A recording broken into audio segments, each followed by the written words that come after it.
이창용 총재가 엊그제 외신 인터뷰를 한 내용이 이제 문제가 된 얘기를 할 텐데 그 전에 그라운드를 먼저 좀 보셔야 될 것 같아요. 올해 이제 좀 특별한 일이 좀 많은 상황이었어요. 아, 이창용 총재 발언 전에 그 맥락이 이해가 맥락을 좀 됩니다. 봐야 된다. 안 그러면 네. 그게 왜 충격인지 이런 걸 잘 모르실 수가 네. 있어요.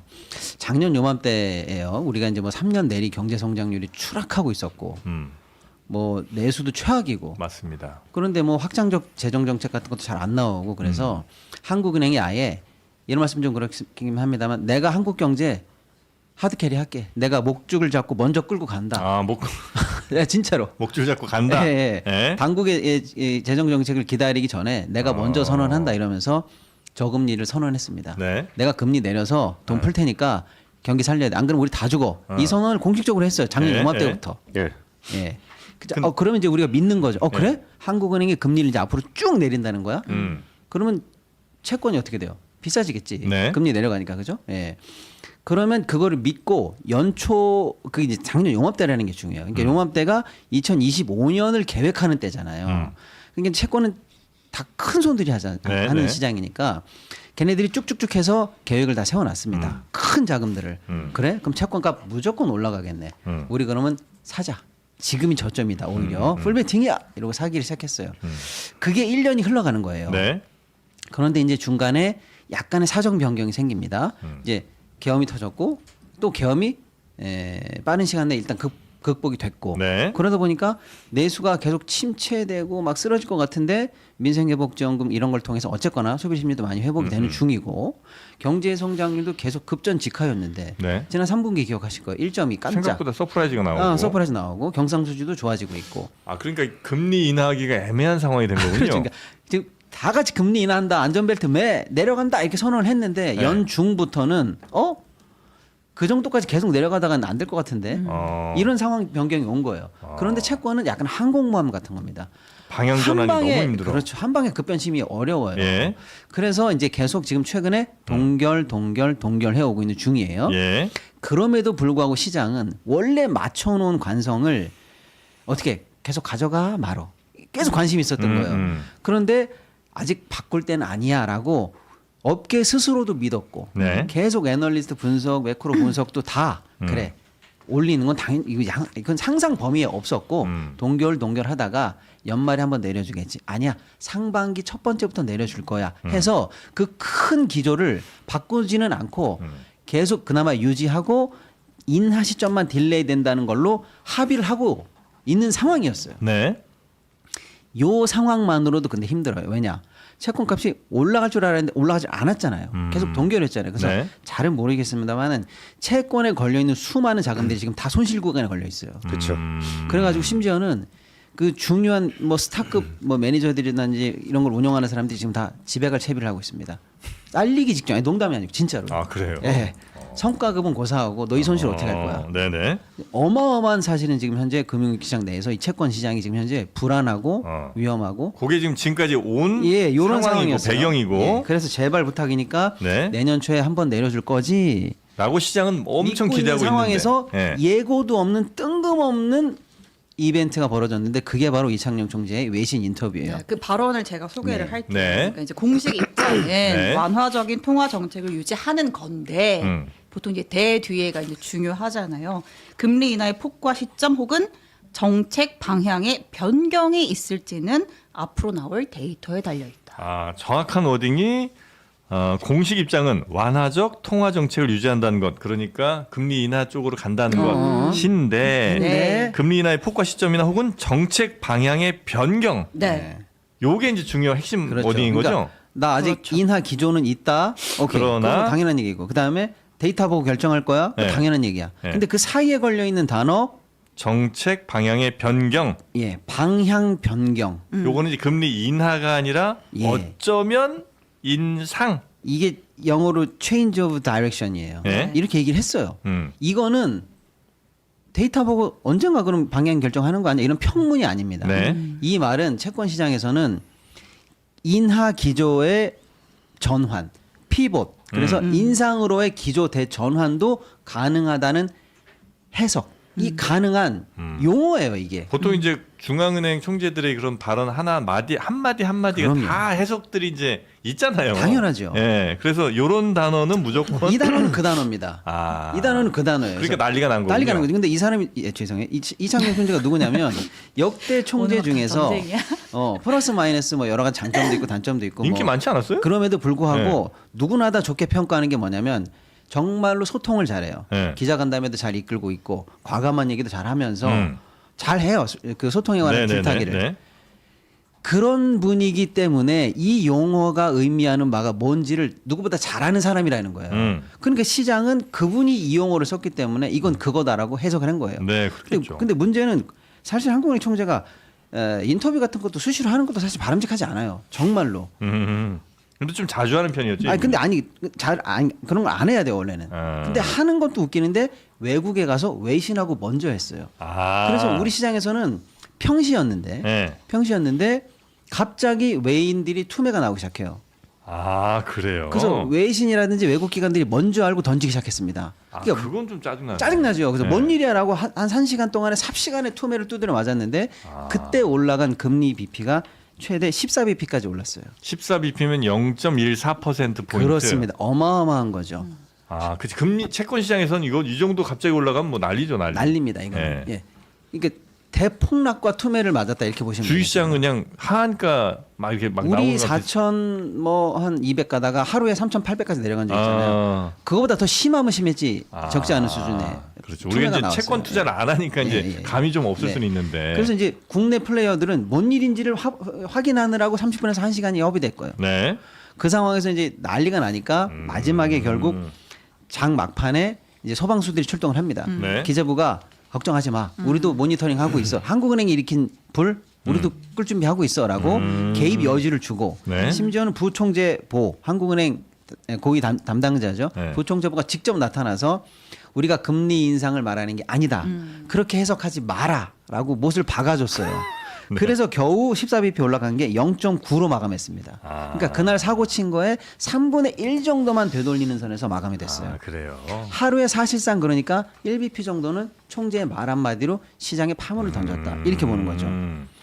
이렇게 될 걸 사실 이창용 총재 정도 되는 분이 모를 리는 없을 것 같은데. 그렇습니다. 그래서 이제 시장에 남긴 이 교훈은 뭐냐면 네. 뭐 그 개인을 욕하는 걸 떠나서 네. 아까 그래서 제가 올해 1월부터 지금까지 올 때의 채권 시장의 분위기를 말씀드렸잖아요. 여기 살얼음이에요. 네네네. 지금 집에 갈 사람이 천지예요. 그리고 손실 난 거 지금 못 메꿔가지고 난립니다. 네.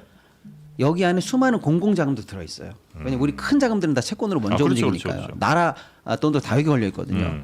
근데 여기 관련해서 지금 굉장히 살얼음을 걷고 있는 상황에서 예측할 수 없는 상황에 폭락을 던진 거예요. 또 근데 당일날 아주 공교로운 일이 좀 있었는데요. 사실은 추석 이후에 한 달 전부터 우리 시장에서 이제 은행들이 은행채를 막 발행하기 시작했습니다. 네. 그리고 한전채도 막 발행하기 시작했어요. 그럼 증시가 좋으니까 네. 은행들이 고객들이 예금을 빼가지고 증시를 좀 많이 옮겨가요. 네. 그럼 은행들은 수입을 어떻게 잡냐? 어쩔 수 없다. 우리가 지금 좋을 때 그나마 지금이라도 채권을 많이 빼자. 돈을 많이 뺐어요. 그리고 심지어 그날 아침에는 신한은행이 1조채를 발행했어요. 무슨 뜻이냐면은 그나마 채권을 사는 사람들은 연초부터 쭉 자금 계획을 마련해 놨는데 돈이 연말까지 조금 남아 있는 돈 네. 그것마저도 은행채라든지 한전채 같이 알토란 같은 채가 있는데 그거를 사느라고 돈을 다 썼어요. 네. 자 이런 상황에서 오후에 투매가 걸리면 어떻게 해요? 물타기든 뭐든 받아야 될 거 아니에요 시장이. 네. 못 받은 거야. 아. 그러니까 시장이 워낙에 지금 수심이 낮은 상황까지 몰린 그날 그 시간에 하필이면 해외에서 한국 시장으로 폭탄을 던져서 그러니까 투매 이제 충격을 흡수 못하게 두드려 맞게 만들었다는 그 거죠. 채권을 이제 누군가 팔면 누군가 사줄 사람이 이제 있어서 이게 사는 사람 파는 사람들이 적당히 균형을 늘 이제 이루고 가는 건데 그 전체 규모 자체가 좀 낮아진 상황이라 누가 좀 많이 던지면 받을 사람이 없는 상황이 된 거군요. 근데 거기서 이제 그 이창용 총재 발언 나오고 외국인들이 엄청 집어 던져갖고 그거 두드려 맞다가 이제 금리 막 올라가고. 그렇습니다. 그다음에 제가 뭐 경제평론가 중에서도 그나마 뭐 교수님 출신이라든지 훌륭한 기자님 출신 많지만 제가 현업 출신이잖아요. 네. 이 현업의 이 어마어마한 살얼음 장사나 불만을 잘 모르더라고요 사람들이. 그 그래서 감이 제가 지금 제일 열받아서 먼저 말하고 시작했어요. 이거를. 그렇습니까? 네. 네. 예, 제가 약간 조금 진정시켜드리기 진정- 위해서. 네. 그 박시동 평론가님 얘기가 말씀이 다 맞는데 네. 중간에 하나가 빠졌습니다. 뭐요? 뭐가 빠졌냐면은 12월에 미국의 금리를 인하할 거다라는 전망이 사라졌어요. 그러니까 우리나라 금리만 네. 이렇게 움직인 게 아니고 원래 12월에 금리 인하 전망이 거의 90% 이상 금리가 인하할 거에 베팅을 하고 있었거든요. 미국 예. 시장에서. 예. 그러니까 사실 우리나라의 금리나 환율이 한국은행 총재의 입에 의해서 변화가 되는 경우가 많지는 않아요. 이게 보통 일반적으로 금리를 측정을 할 때 고용 지표라든지 아니면 GDP라든지 우리나라 입장에선 부동산이나 환율을 많이 보게 되는데 네. 우리나라는 사실 고용 지표가 별 의미가 없습니다. 우리나라 고용은 역대 어느 때보다 항상 좋은 상황에 있고요. 네. 그리고 물가 같은 경우도 지금 금리에 직접적인 영향을 미칠 정도로 나오질 않아요. 그리고 미국 같은 경우는 고용 지표도 그렇고 물가 지표도 그렇고 셧다운 때문에 나오지 않고 있는 네네. 상황이라 이쪽에 있는 시장에서는 이제 약간 블랙박스 같은 성격이 좀 있어요. 근데 그런 와중에 12월에 금리 인하를 하지 않겠다라는 전망이 바꿔진다는 거는 아까 박시동 평론가님께서 이게 거기에 베팅을 하고 있는 사람, 투자를 하고 있는 사람이 많다라고 말씀을 드렸잖아요. 채권이라는 포지션을 가지고 있는 사람들도 있지만 이 사람들이 매달 전망에다가 다 베팅하는 경우도 되게 많습니다. 그러니까 12월에 금리가 인하할 거에다가 걸어놓은 사람도 굉장히 많아요. 근데 그 전망이 바뀌는 것만으로도 그 사람들의 포지션이 굉장히 많이 변하게 돼요. 네. 그러면서 금리 인하 전망이 거의 95%까지 올라갔던 게 지금 50% 밑으로 내려와 있거든요. 그러니까 이제 일단 미국을 중심으로 해서 금리 인하의 추세가 좀 달라질 수 있을 거다라는 시그널은 많이 나와 있는 상황이었어요. 그러니까 아까 전에 금리 인하 추세로 가고 있었다는 박시동 평론가님의 올해 내내 있었던 일은 맞는데 그 지난번에 있었던 FOMC에서 파월 의장을 비롯해서 연준 인사들이 12월 전망을 내가 할 거라고 단정하지 마라고 얘기를 하면서 채권 금리의 방향성은 좀 잃어버린 상황은 맞아요. 그러니까 미국에서 그렇게 움직이니까 우리도 당연히 그 영향을 받는다는 거죠. 그렇죠. 네. 그러니까 오히려 이창용 총재의 말보다 네. 파월 의장의 말이 우리나라 금리 시장에는 더 많은 영향을 미쳐요. 그래서 미국에서 지금 금리가 올라가고 있는 상황에서 우리나라 금리가 올라가고 있었던 거고, 그러니까 일종의 휘발유가 뿌려져 있던 상황이라는 거예요. 그러니까 밑으로 갈 거라고 다들 생각했는데 위로 갈 수도 있는 거 아니야가 아니고 야 밑으로 가는 전망이 좀 달라질 수도 있을 것 같아라는 불확실성이 있는 상황에서 불똥이 튀었다라고 보는 게 오히려 맞을 것 같고요. 그러다 보니까 지금 금리 시장만 이렇게 된 게 아니라 지금 환율 시장도 굉장히 우리나라 환율이 약해요.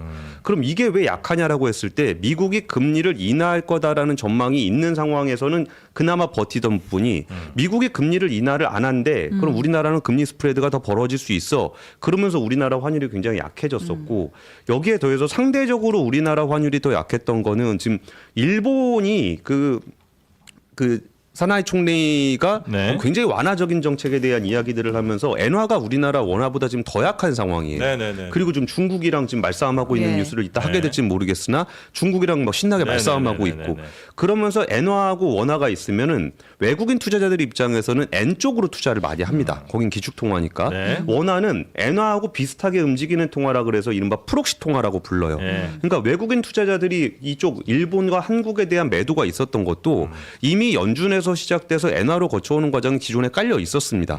그리고 박시동 평론가님 얘기를 들으면서 저도 정말 생생하게 느꼈던 건 뭐냐면은 이렇게 얘기하면은 조금 죄송한 건 있는데 이 금리 투자하는 채권 투자자들이 생각보다 되게 예민해요.